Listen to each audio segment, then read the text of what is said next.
In the dim light of dawn, a man in an impeccable suit dumps a mysterious black suitcase in the trash of a luxury condominium. His eyes reveal the haste of someone hiding secrets. What he doesn't notice, an elderly lady observing everything from a distance. When she finally approaches the container, a subtle movement comes from inside the suitcase. Her heart races. What could that rich man be discarding? What she will discover will change 2 lives forever. If you enjoy transformative stories that touch the heart and renew hope, subscribe to our channel now. Today we're sharing a narrative that proves how life's mysterious paths can reveal extraordinary connections when we least expect them. The church tower clock struck 6 in the morning as the electric gate of the Sterling mansion silently swung open. A thick November fog embraced the streets of the European Gardens neighborhood in Los Angeles, creating an almost ghostly scene. It was Thursday, trash collection day in the elegant residential district.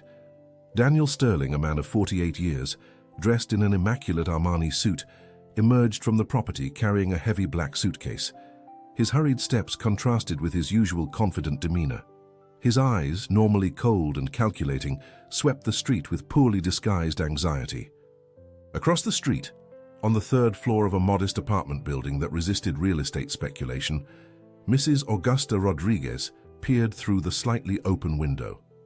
At 72 years old, the lady had developed the habit of waking early and observing the neighborhood's activity. It was her peculiar way of combating the loneliness that had accompanied her since she lost Benedict, her companion of 50 years. On that specific morning, something in the businessman's behavior caught her attention. She knew the routine of all her neighbors. She knew Daniel normally left for work at 8, always accompanied by his private driver.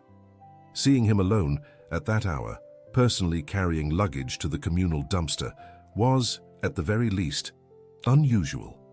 The black suitcase was thrown with unnecessary force alongside the trash bags. Daniel glanced quickly to the sides, adjusted his red tie, and hurried back inside the tall walls of his property. The gate closed with a metallic click that echoed down the deserted street. Mrs. Rodriguez remained motionless for a few minutes, processing what she had just witnessed. Her intuition, sharpened by decades of experience as a pediatric nurse at the General Hospital, whispered that something was profoundly wrong. It was the same feeling that alerted her when a seemingly healthy child hid worrying symptoms. Leaning on her carved wooden cane, a gift from Benedict on their last birthday together, she slowly descended the 3 flights of stairs. The building's elevator had been broken for months, but Mrs. Rodriguez had gotten used to it. "It's good for the joints," she used to tell herself, although her knees protested with each step. The street remained deserted when she finally reached the sidewalk. The cold, damp November air penetrated her wool nightgown, making her pull her shawl tighter around her shoulders. The dumpster was less than 20 yards away, but each step felt like an eternity. It was when she was just a few feet away that she froze. The suitcase had moved. Not much, just a subtle jolt, but definitely noticeable. Mrs. Rodriguez blinked several times, questioning her own vision. At 72, she admitted her eyes weren't what they used to be, but her maternal instinct, the one that had never left her even after losing Mark as a baby, screamed that something alive was inside that suitcase. With a racing heart, she approached cautiously. Another movement, this time accompanied by a muffled sound. Her trembling hands searched for the suitcase zipper, which thankfully wasn't locked. When she opened it just a few inches, what she saw made her stumble back, almost losing her balance. A child, a girl no more than 3 years old, wrapped in sky-blue silk blankets, unconscious but breathing.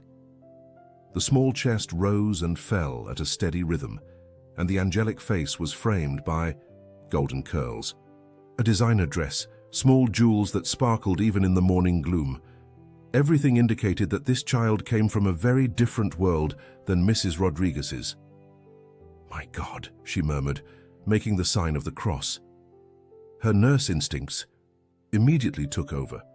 She checked the child's vital signs: regular pulse, stable breathing, apparently normal temperature.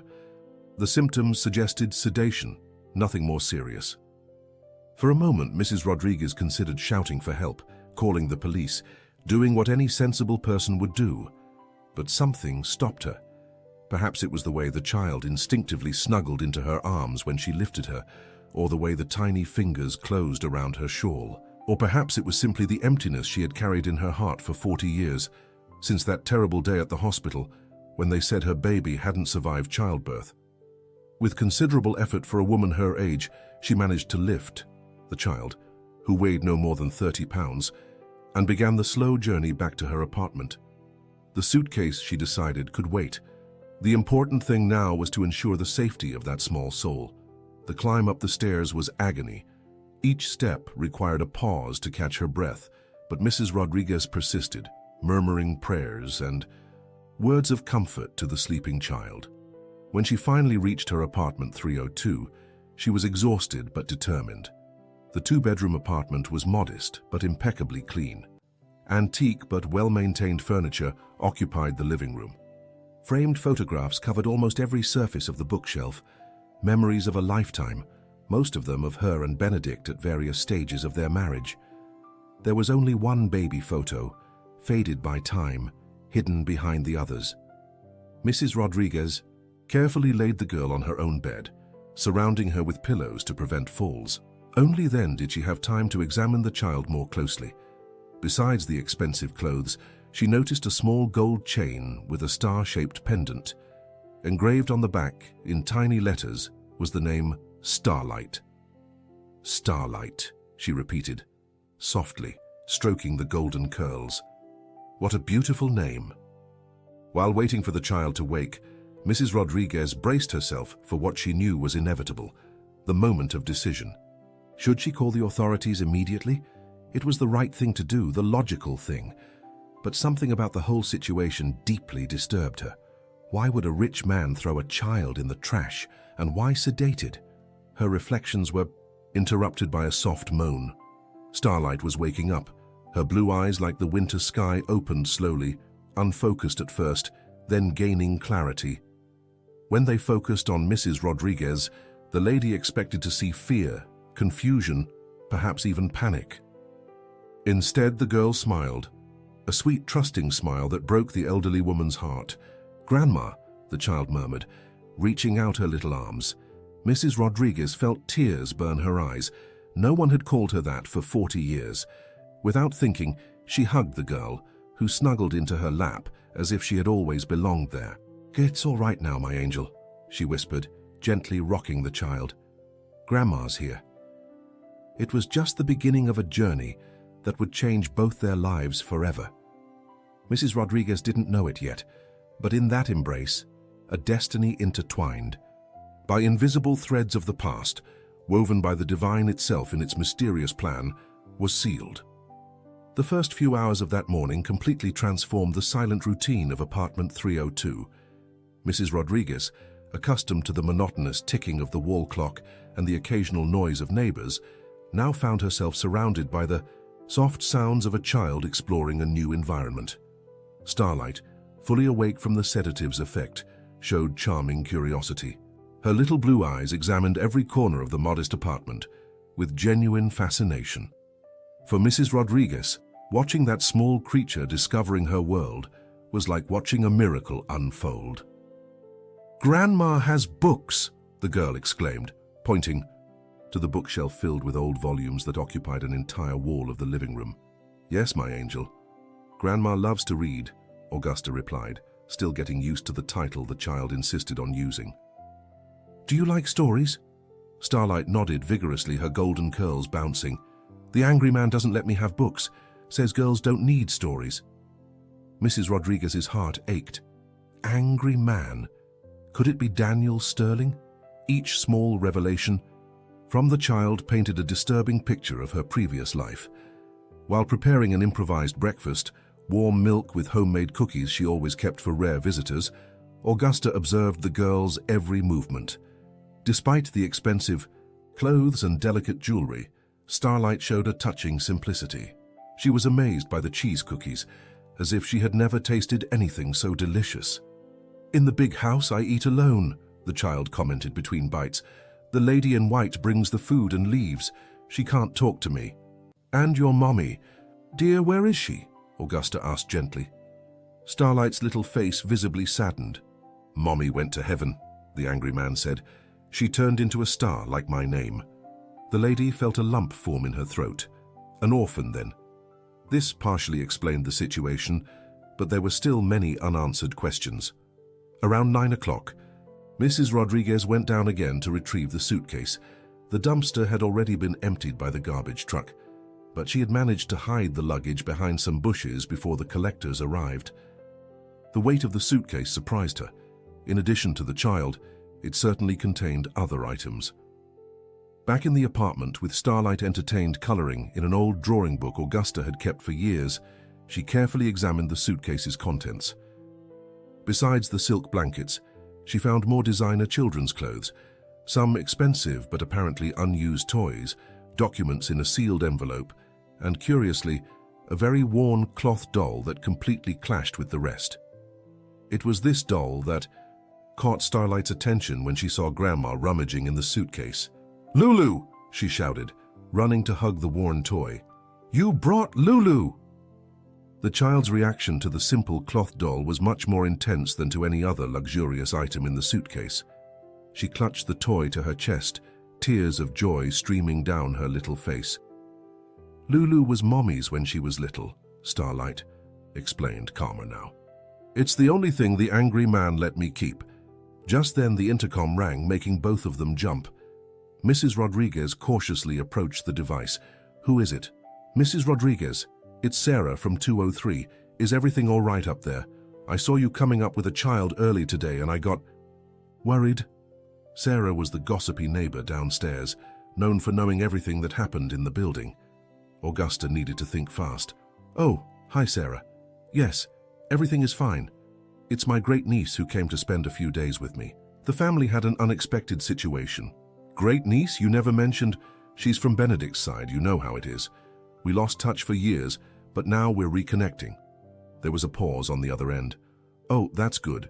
If you need anything, just call." "Thanks, dear." Augusta sighed with relief when the intercom went silent, but she knew it was just the beginning. Sarah would certainly spread the word, and soon other neighbors would be curious. Turning back to Starlight, who was now playing quietly with Lulu on the living room rug, Augusta made a decision. She couldn't simply hand the child over to the authorities without understanding the situation better. Something very wrong had happened for such a sweet girl to end up sedated inside a suitcase in the trash. The sealed envelope stared at her from the table. With trembling hands, she opened it.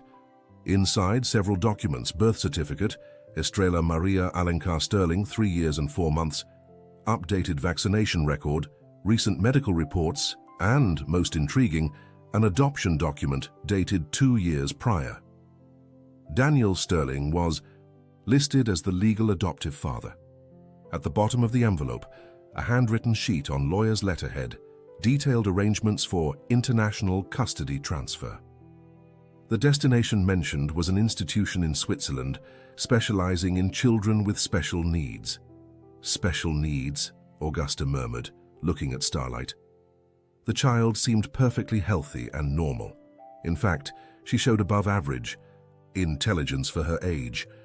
The doorbell rang, interrupting her thoughts. This time it wasn't the intercom, but the apartment door. Augusta looked through the peephole and saw a middle-aged woman dressed in a maid's uniform, tears streaming down her face. "Please," the woman whispered from the other side. "I know you have Starlight. I saw it early this morning. Please, I need to talk to you." Augusta hesitated. Could it be a trap? But the desperation on the woman's face seemed genuine. Keeping the security chain on, she opened the door slightly. "Who are you?" "Carmen, ma'am. I worked at the Sterling house. I took care of Starlight since she was a baby. Please, I need to know if she's okay." The mention of the child's name, which hadn't been said aloud, convinced Augusta. She opened the door, allowing Carmen to enter. The moment Starlight saw the woman, her face lit up. "Kaka!" she cried, running to hug her. Carmen fell to her knees, embracing the child as if her life depended on it. "My little angel, thank God you're all right." Between tears and hugs, Carmen told her story. She had been Starlight's nanny since the girl's mother, Eleanor, died suddenly 2 years earlier. Daniel, who had been married to Eleanor for only a year when she died, inherited not only his wife's considerable fortune, but also custody of Starlight. He never liked the girl, Carmen explained, still holding Starlight in her arms. For him, she was just an obstacle to getting Eleanor's money. The poor thing left everything in her daughter's name, with him as administrator until she turned 18. But he's the legal adoptive father, Augusta observed, showing the documents.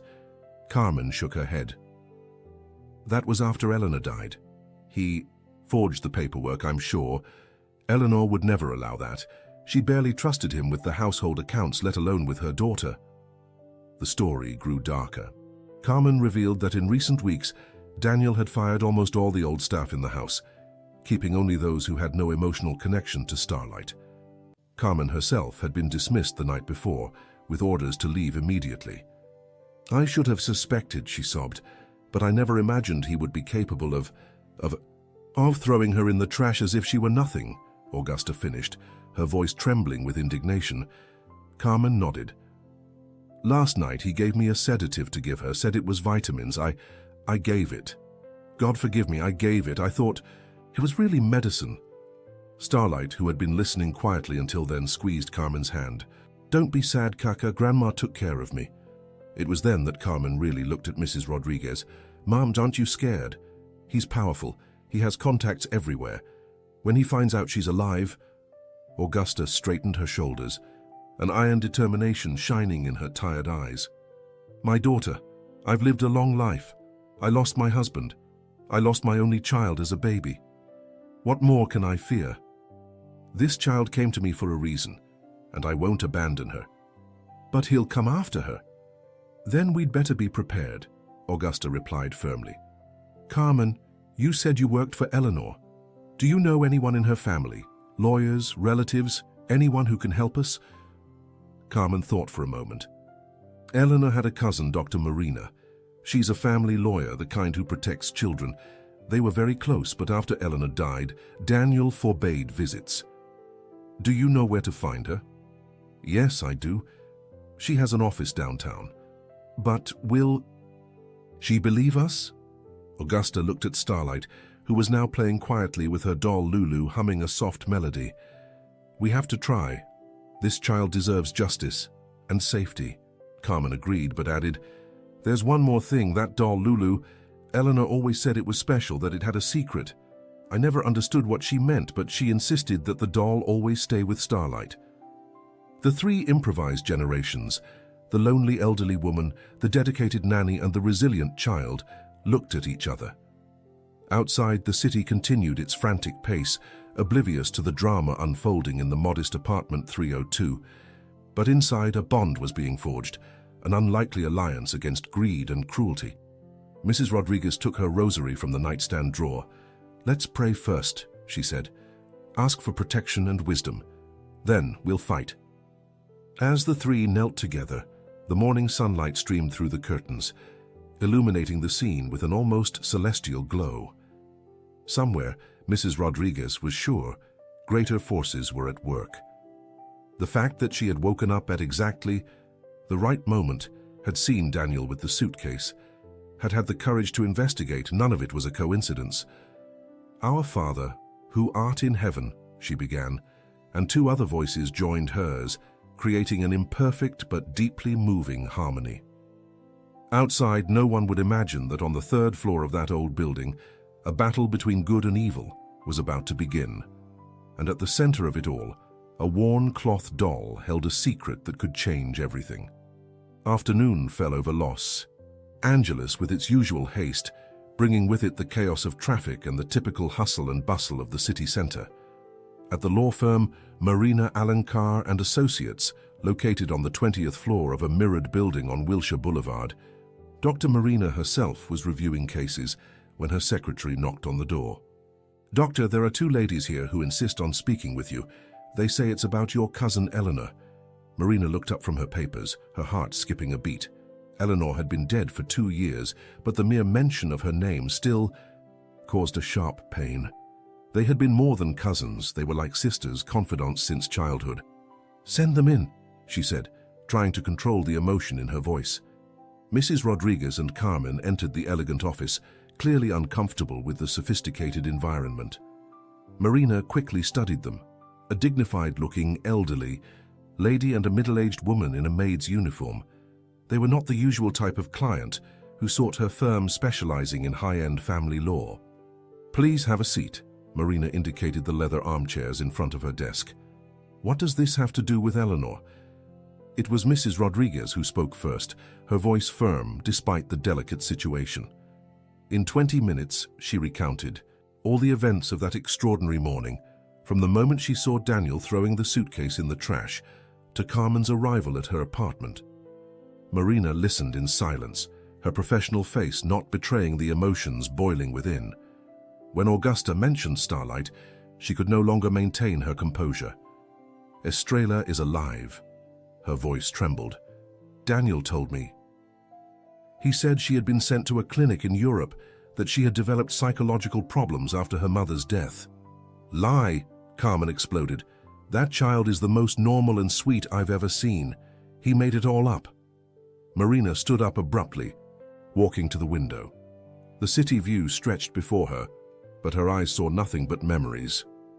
"Eleanor contacted me 2 weeks before she died," she revealed, still with her back to the visitors. "She was scared, said she had discovered something terrible about Daniel. Asked me to prepare divorce papers and a preventive custody action for Starlight." "And did you prepare them?" Augusta asked anxiously. Marina turned around, tears streaming down her carefully made-up face. "I did. But Eleanor died before we could file. Sudden heart attack, the doctors said. She was only 28, healthy as a horse. I never believed that story." A heavy silence fell over the room. Carmen was the first to speak. "The doll!" The other two women looked at her, confused. "Lulu, Starlight's cloth doll. Eleanor always said it held a secret. What if—" Marina's eyes widened. "My God, how didn't I think of this before? Eleanor loved to hide important things in unusual places. It was a habit since childhood. Where is this doll?" "With Starlight in my apartment," Augusta replied. "We need to examine this doll immediately," Marina decided, already grabbing her purse and keys. "But first, we have to ensure your safety. Daniel has powerful connections. When he finds out the plan failed—" She didn't need to finish the sentence. They all understood the danger they were in. During the ride back to Mrs. Rodriguez's apartment, Marina made several calls. She mobilized contacts, consulted colleagues specializing in child protection, and even contacted a friend in the police department. If they were going to face Daniel Sterling, they would need all the help they could get. When they arrived at the building, the sun was already setting, painting the sky in fiery orange hues. In apartment 302, they found a scene that warmed all their hearts. Starlight slept peacefully on the sofa, hugging Lulu, while the TV played cartoons on mute. Marina cautiously approached the sleeping child, seeing Eleanor's daughter, so much like her cousin in her delicate features, was like going back in time. With infinite care, she took the cloth doll from the girl's hands. "Let's go to the kitchen," she whispered. "Better not wake her." Under the bright kitchen light, the three women examined the doll. It was an old toy, clearly handmade with patches that revealed years of use and love. Marina carefully felt every inch of the worn fabric. "Here," she exclaimed softly, feeling something rigid inside the stuffing. "There's something in the doll's belly." With a small pair of sewing scissors that Augusta brought, Marina carefully opened the side seam. Inside, among the cotton stuffing, was a small plastic envelope. With trembling hands, she took it out. The envelope contained 3 items: a flash drive, a small key, and a note in Eleanor's unmistakable handwriting. "Marina, if you are reading this, something has happened to me. The flash drive contains evidence about Daniel, recordings, documents, proof of his true intentions. The key is for safe deposit box 4782 at the Central Bank Wilshire Boulevard branch. There is the real Will, the one he doesn't know exists. Protect my Starlight. She is everything I hold most precious. With love, Eleanor." The 3 women looked at each other, the weight of the discovery palpable in the air. "We need to see what's on this flash drive," Marina said, her voice now firm with professional determination. Mrs. Rodriguez brought her old laptop, and soon they were watching the device's contents. What they saw left them horrified and at the same time hopeful. There were videos of Eleanor secretly recorded, documenting Daniel's veiled threats, conversations where he discussed convenient accidents and permanent solutions with shady lawyers. Bank documents showed suspicious transfers, offshore accounts, and an elaborate money laundering scheme using Eleanor's company as a front. Most revealing was a video where Daniel, clearly drunk, boasted to an accomplice about how easy it would be to take care of the brat once he had total control of the assets. "This is enough to take him down," Marina declared, her tone mixing relief and anger. "Not only will he lose custody of Starlight, but he'll face serious criminal charges." "But what now?" Carmen asked nervously. "He must be looking for her. It won't be long before he finds out." As if her words were prophetic, Mrs. Rodriguez's phone rang. It was Sarah, the gossipy neighbor, her voice agitated and scared. "Augusta, there's a man down here asking about a child.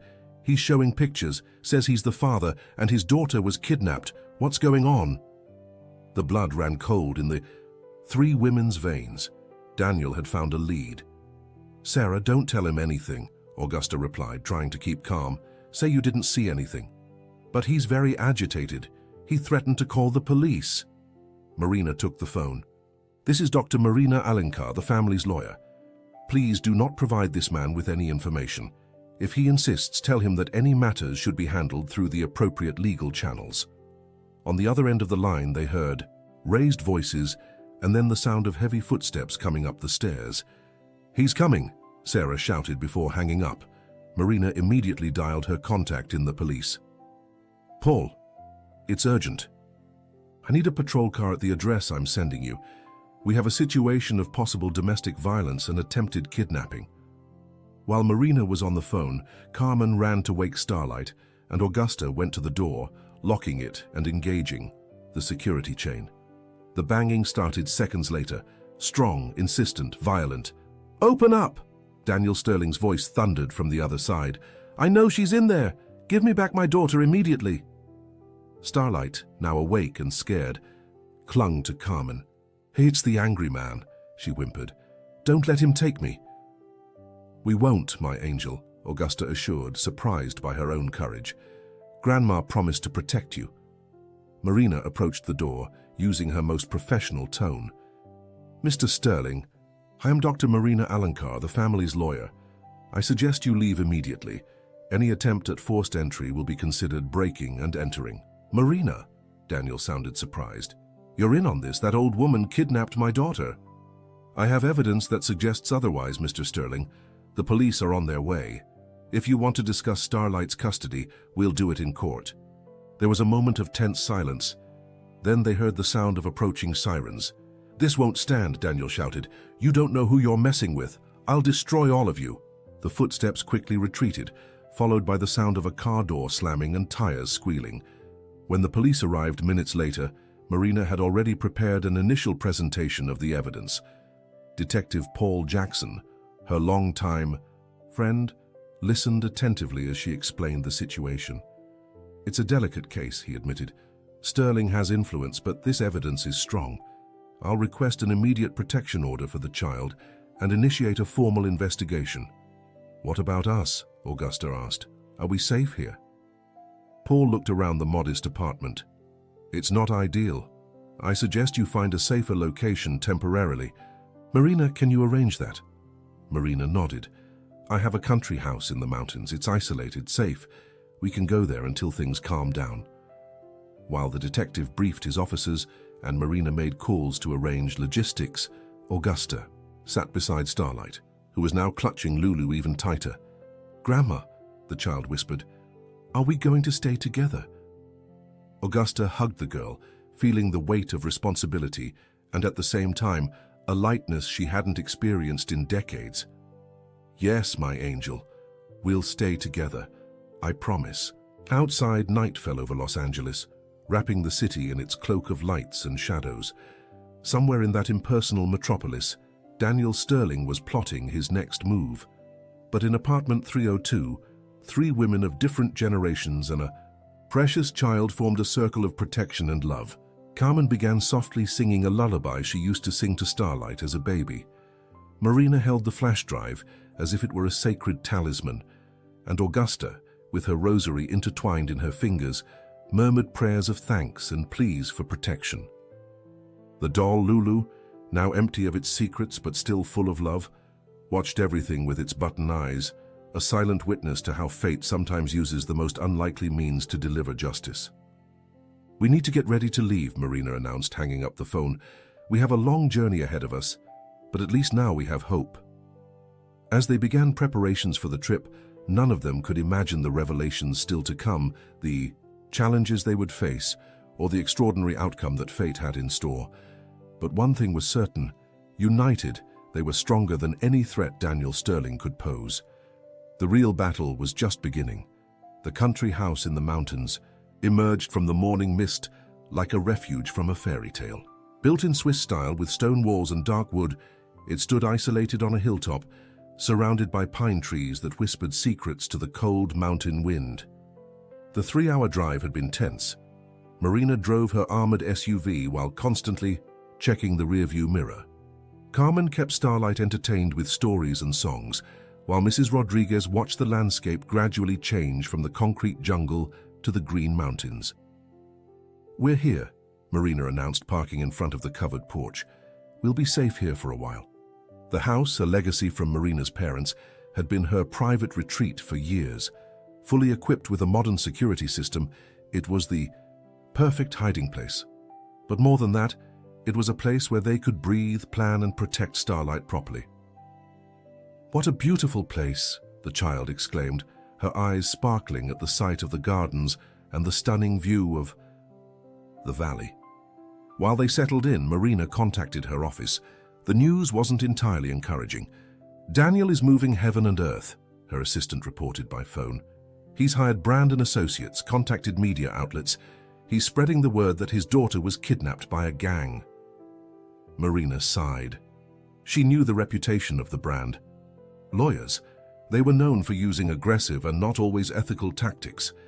But she had an advantage. The evidence on the flash drive was irrefutable. "Schedule a meeting with Judge Jackson for tomorrow," she instructed. "I'll go back to the city to file the emergency custody action and the criminal charges." That afternoon, while Marina worked feverishly on her laptop, preparing the legal documents, Augusta and Carmen took care of Starlight in the garden. The child seemed to blossom in the freedom of the countryside, running among the flowers and laughing as any normal child should. "I've never seen her so happy," Carmen commented, watching Starlight chase butterflies. "Children are resilient," Augusta replied, although her heart still ached thinking about what the little one had been through. "With love and security, they recover." It was then that Starlight made a discovery that would change everything. Playing. Near an old oak tree, she found something semi-buried among the roots. "Grandma, Kaka, look what I found." It was a small metal box, rusted by time but still intact. Inside, wrapped in plastic, were old photographs. Mrs. Rodriguez took the photos with trembling hands, and what she saw made her stagger. They were photos of a young pregnant woman, smiling at the camera. The face was unmistakable. It was herself, 40 years younger. But there was something wrong. She didn't remember these photos, this place. "My God," she whispered, studying the images more closely. In one of them, she appeared with a baby in her arms. On the back, a date and a note. "Augusta and Eleanor, 15 days. Her knees buckled. Carmen managed to support her in time, guiding her to a garden bench. "What is it, Mrs. Rodriguez?" "Eleanor, Starlight's mother, was..." She couldn't finish the sentence, tears flowing freely. Marina, alerted by the commotion, ran out of the house. Seeing the photos, she also paled. "This isn't possible," she murmured, comparing the features of young Augusta with those of the Eleanor she had known. The resemblance was striking. It was then that another photo revealed the complete truth. In it, Augusta appeared in a hospital bed, clearly weakened, while a nurse carried a baby out of the room. On the back, someone else's handwriting read, The necessary sacrifice. The girl will live better with them. They told me she had died, Augusta sobbed. My baby. They said she didn't survive childbirth, but she was alive. Eleanor was my daughter. The pieces of the puzzle began to fit together in a painful way. Marina, using her investigative skills, began to reconstruct the story. Augusta had been a young, poor single mother. Her family, ashamed of the out-of-wedlock pregnancy, had orchestrated the forced adoption, telling her the baby had died. The Sterling family, Marina explained softly. My aunt and uncle, they couldn't have children. They adopted Eleanor as a baby, but always kept her origin a secret. So Eleanor was... Augusta could barely process the revelation. Your daughter, and Starlight is your biological granddaughter. The silence that followed was broken by Starlight's innocent laughter, playing unaware of the drama unfolding. Fate, in its divine irony, had reunited grandmother and granddaughter in the most improbable way possible. That's why she called me Grandma from the first moment, Augusta murmured, watching the child. Somehow, she knew. Marina, ever practical even, in emotional moments, immediately realized the legal implications. This changes everything. You're not just a good Samaritan who saved a child. You're the biological grandmother fighting for custody of her granddaughter. No judge in the world would deny that right. But before they could fully process this revelation, Marina's cell phone rang insistently. It was Detective Paul. Marina, we have a problem. Daniel Sterling has disappeared, emptied bank accounts, took documents from the office. We think he might be fleeing the country. Or coming after us, Marina replied, looking worriedly around. I've sent reinforcements to secure the roads leading to the mountains, but be cautious. After hanging up, Marina gathered the group. We need to act fast. I'm going back to Los Angeles right now, file everything in court. With this new evidence of biological relationship, we'll get an immediate decision. I'm going with you, Augusta decided. It's time to fight for my family. No, Mrs. Rodriguez, Carmen intervened. You need to stay with Starlight. She needs you now. They were right. For the first time in 40 years, Augusta had a family to protect. That night, while Marina left for Los Angeles, escorted by private security guards, Augusta rocked Starlight to sleep. The house was silent, broken only by the crackling fire and the wind in the trees. Grandma, why are you crying? The child asked sleepily. They're tears of joy, my angel. I found out today that you are an even more special gift than I imagined. Mommy in heaven sent me to you. Augusta kissed her granddaughter's forehead. Yes, dear. Your mommy in heaven brought us together. As Starlight fell asleep, Augusta picked up her rosary. But this time, her prayers were different. They weren't just pleas for protection. They were thanks for a miracle that had taken 40 years to reveal itself. Carmen stood guard in the living room, alert to any suspicious sound. The three generations, the reunited grandmother, the faithful nanny, and the resilient child, now formed an unlikely family, but united by bonds stronger than blood, love, and the determination to protect each other. Outside, the mountain fog enveloped the house like a protective blanket. Somewhere in the darkness, Daniel Sterling might be plotting his revenge. But at that moment, in that mountain refuge, good had found its way. The legal battle was about to begin, but the most important war, that of love over greed, truth over lies, already had its victory announced. Heaven itself had conspired to bring together what should never have been separated. The next morning would bring new challenges, but Augusta fell asleep that night with a peace she hadn't felt in decades. Her daughter, whom she believed dead, had lived and loved. And now, through Starlight, a piece of Eleanor was back in her arms. The cycle had been completed in an extraordinary way, and while the house slept wrapped in mist and mystery, angels surely watched over those souls finally reunited by destiny. The sun rose gloriously over the mountains, dispelling the mist and revealing a day that would be decisive. Marina had worked all night in Los Angeles, and by 8 in the morning she was already in Judge Jackson's courtroom, a magistrate known for his integrity and sensitivity in cases involving children. Your Honor, Marina began, methodically presenting the evidence. This is not just a case of abuse and attempted abandonment. We have here conclusive proof of conspiracy, fraud, and possible homicide. The judge examined the documents, watched the videos from the flash drive, and studied the old photographs that proved the kinship between Augusta and Eleanor. His expression grew more serious with each piece of evidence presented. Meanwhile, at the country house, Mrs. Rodriguez prepared breakfast with hands that trembled slightly, not from fear, but from emotion.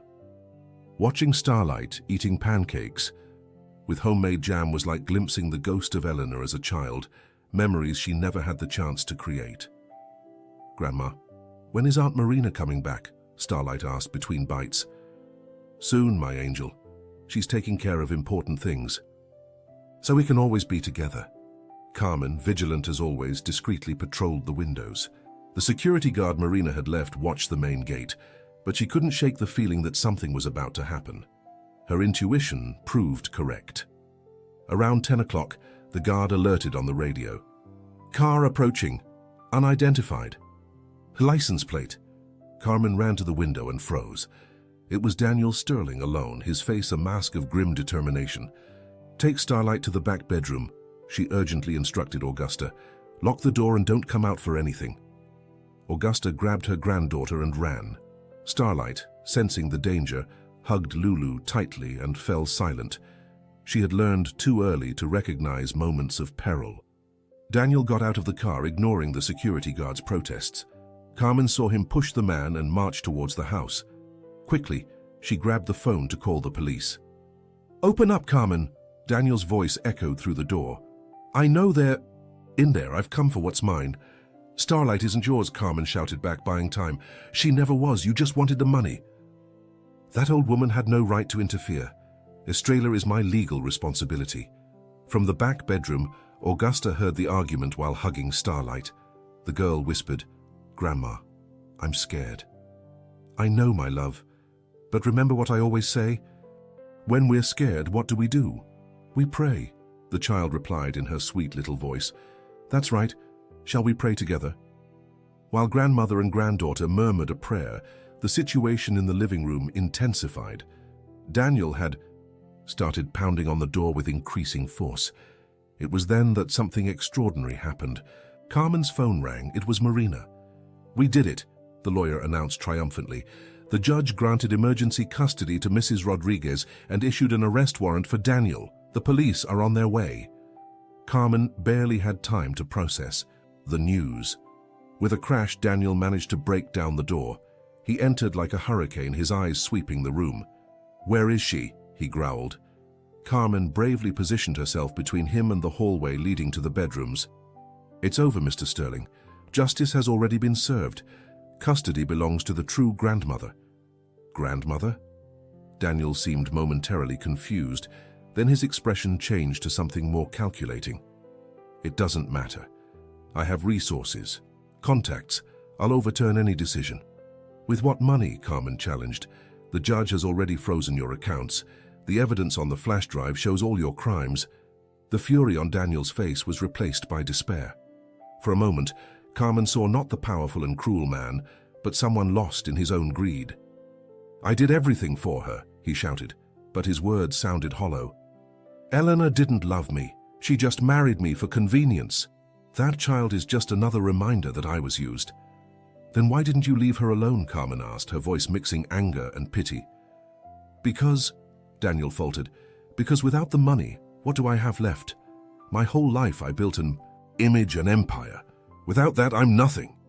The sound of sirens cut through the air. Daniel spun towards the door, but it was too late. Police cars from the city and state police surrounded the property. "Daniel Sterling," Detective Paul's voice boomed through a megaphone. "Come out with your hands up. You are under arrest." For a moment, Daniel seemed to consider resisting. Then, like a balloon deflating, all the energy seemed to leave his body. He fell to his knees, tears of frustration streaming down his face. "I lost everything," he murmured. "Because of greed, I lost everything." When the police officers entered and handcuffed him, Mrs. Rodriguez emerged from the bedroom with Starlight.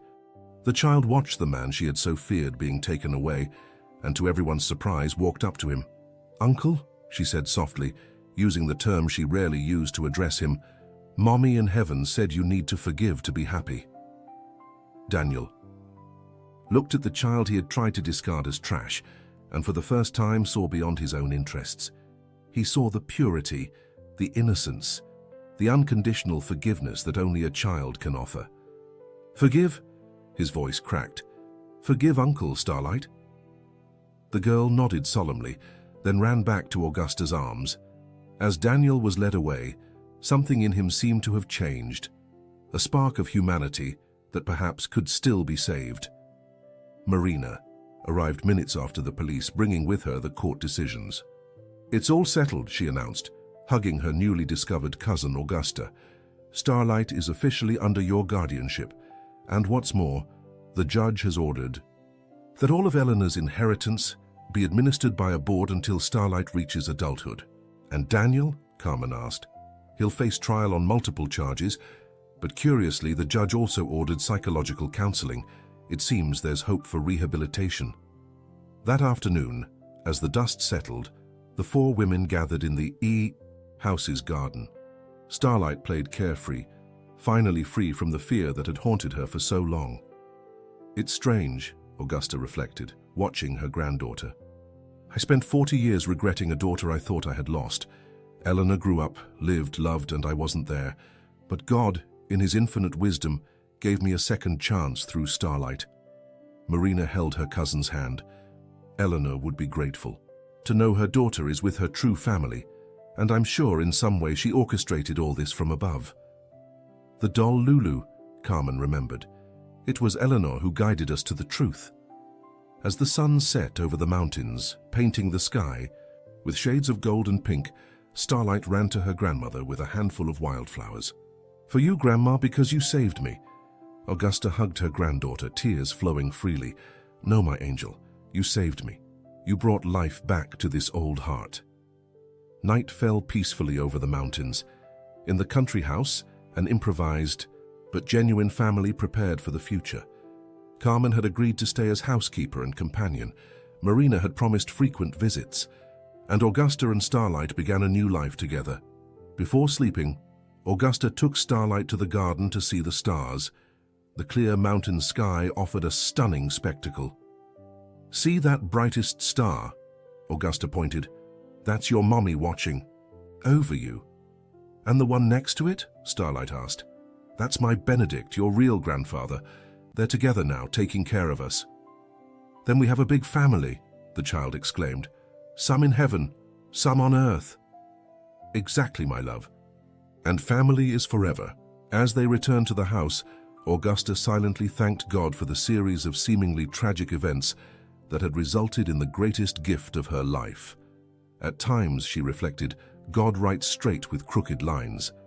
Life in Los Angeles awaited them. School for Starlight, a new routine for Augusta, challenges and joys. But none of that mattered as much as the fact that they were together. The legal documents guaranteed custody. Love guaranteed the rest. 6 months had passed since that fateful November morning. Apartment 302 had undergone a complete transformation, not just physical, but spiritual. The previously silent walls now echoed with children's laughter, music, and lively conversations. Mrs. Rodriguez watched from the kitchen as Starlight, now almost 4 years old, drew at the living room table. The child had blossomed under her grandmother's loving care, transforming from a scared and withdrawn girl into a lively little artist. "Grandma, look!" Starlight held up her latest drawing. It was a house with a colorful garden, and in the center 3 figures holding hands. "How beautiful, my angel. Who are these people?" "That's me, that's you, and that's Kaka," the girl explained, proudly. Carmen had officially moved into the neighboring apartment, becoming an inseparable part of their lives. The intercom rang, and Augusta smiled, hearing the familiar voice. "It's Marina," Starlight announced, running to the door. Marina entered carrying a folder of documents and a large wrapped package. "Good morning, family," she greeted, hugging each one. Her weekly visits had become a sacred tradition. "I have news," Marina announced after settling in. "Daniel was sentenced yesterday." The atmosphere became momentarily tense. Augusta held her breath. 5 years in prison with possibility of reduction for good behavior. But most importantly, he has formally relinquished any claim over Starlight, and agreed to transfer all assets that belonged to Eleanor to a trust in her name. And he is... Augusta hesitated. Changed, Marina completed. The psychological counseling is working. He even wrote a letter. She took an envelope from the folder. For Starlight when she's older. Augusta took the letter, carefully putting it away. One day, when her granddaughter was mature enough to understand, she would share this chapter of the story.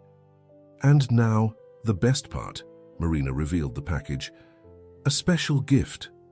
Starlight tore open the paper with childlike enthusiasm, revealing a beautiful photo album.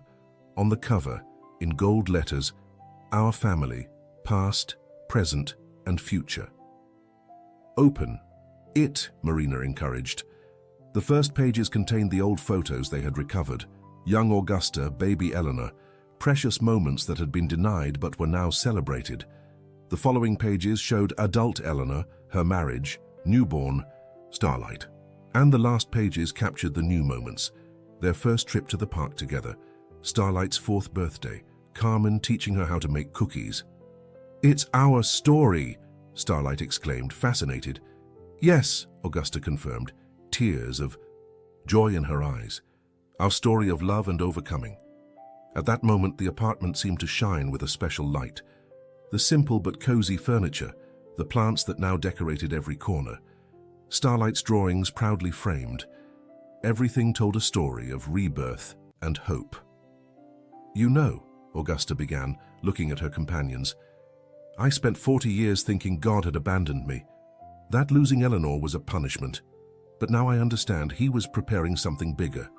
"What, Grandma?" Starlight asked, snuggling into her lap. "He was preparing our reunion. Every difficult day, every tear, every prayer, it was all preparing me to be the grandmother you needed." Carmen wiped away a discreet tear. "And preparing me to be here when you needed me most. And giving me a family I didn't even know existed," Marina added. The afternoon sun streamed through the window, creating golden patterns on the floor. Starlight jumped off her grandmother's lap and ran to her doll Lulu, who now occupied a place of honor on a special shelf. "Lulu is part of the family too," she declared. "Of course she is," Augusta agreed. "Lulu kept our secrets and helped us find the truth." As the day turned into night, the 4 improvised generations, the redeemed grandmother, the loyal nanny, the lawyer cousin, and the resilient child, shared a simple but meaningful meal. They were not united by conventional blood, but by something stronger: choice, love, and faith. "Let's give thanks," Augusta suggested, holding out her hands. They formed a circle, and even Starlight was quiet during the prayer. "Lord, thank you for writing our story with letters we didn't understand. Thank you for turning pain into purpose, loss into reunion. Thank you for Starlight, for Carmen, for Marina. Thank you for showing us that love always finds its way. Amen." "Amen," Starlight repeated excitedly. "Can we eat now?" Laughter filled the apartment, laughter that was music after decades of silence. Later, as Augusta tucked Starlight into bed, the girl asked the question she asked every night. "Grandma, will you still be here tomorrow?" "Always, my angel," Grandma promised, remember? Family is forever. Satisfied, Starlight closed her eyes, hugging Lulu. Augusta stayed a few more minutes watching her granddaughter's peaceful sleep, marveling at the miracle of having her in her life. In the living room, Marina and Carmen talked softly about future plans, the school Starlight would attend, the vacations they would spend together in the mountains, the ordinary life they were building day by day. The church tower clock struck 10, the same clock that had marked the beginning of this extraordinary journey. But now its sound was no longer melancholic. It was a reminder that time, when guided by Providence, can heal, restore, and reunite. Mrs. Rodriguez went to the window, looking out at the street where it had all begun. The dumpster remained in the same place, but now she saw it differently. It was no longer a symbol of discard and abandonment, but the improbable instrument God had used to return her family. "Thank you," she murmured to the starry sky, "for not letting me give up, for giving me strength when I thought I had none, for Starlight,